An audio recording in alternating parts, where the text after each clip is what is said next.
So you want to get into snow removal. Well, first you gotta be able to pull, a trailer, pull a skid. In some applications, other ones require just a loader, plow truck, who knows, but give me a sec. First rule is, depends on what your machine is, know how to fasten it down to your trailer.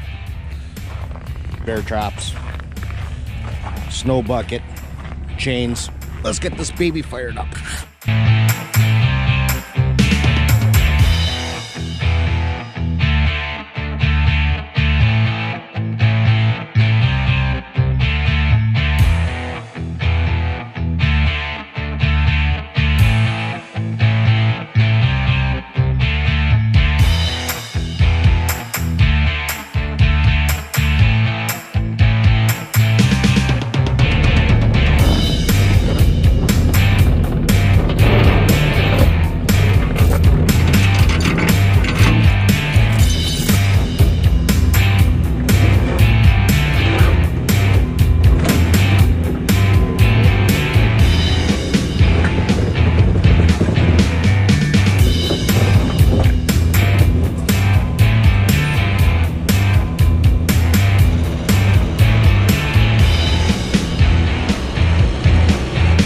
Not what I'm used to. I'm used to the old foot controls, and you're steering, everything's on one joystick, bucket and boomer on the other one. So you know what, it's gonna be an interesting learning curve. We'll let that warm up for a few minutes. She's cold out there, folks.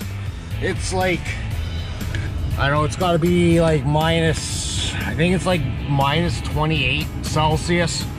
It's dipping down to about minus 38, 39 tonight again with the wind chill. So I've not recorded doing snow with a skid steer before, so this is gonna be an interesting one. So we'll see how this turns out. And you guys always see me in a loader, so tonight I'm doing some private contract stuff. So that's what's on the deal here. I just gotta check my maps, see what I gotta do here. So cold out, everybody. I hope the mic picks me up. It's loud in here, but it is so cold. Warm up your hydraulics. Cycle them a few times. I've been already running for about 15-20 minutes. Even though I don't personally own this machine, I like to take care of other people's equipment as much as possible. So you know what, I'm going to do a time lapse here. I'm not even going to do a full video, just a strict time lapse. I'm on a Bobcat, I think it's a T670. So we will get the time lapse going and we'll see how this turns out.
So why we're pushing everything into the corners, there's only a couple designated spots for snow. So they'll either truck it or move it with a loader into the field.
Okay, so that other section is now done. This is a pretty big section back here. It's not the biggest. It is probably pretty average compared to how everything else is. So what we're going to do here is do a bunch of backblading all along this building. And yeah, so we're going to do a bunch of backblading and push it all up to that pile. So I just want to start here. When you're backblading close to a building, thankfully this machine has a float, and trying to keep the tracks, because this is a track machine, trying to keep the tracks flat on the ground. It helps from the machine wanting to drift and slide around, and the float, by keeping your tracks flat, your float also rides with the contours of the ground and everything, even with the bucket up like that, or if you're backblading like to backfill and level, smooth, whatever. That's what I'm doing here.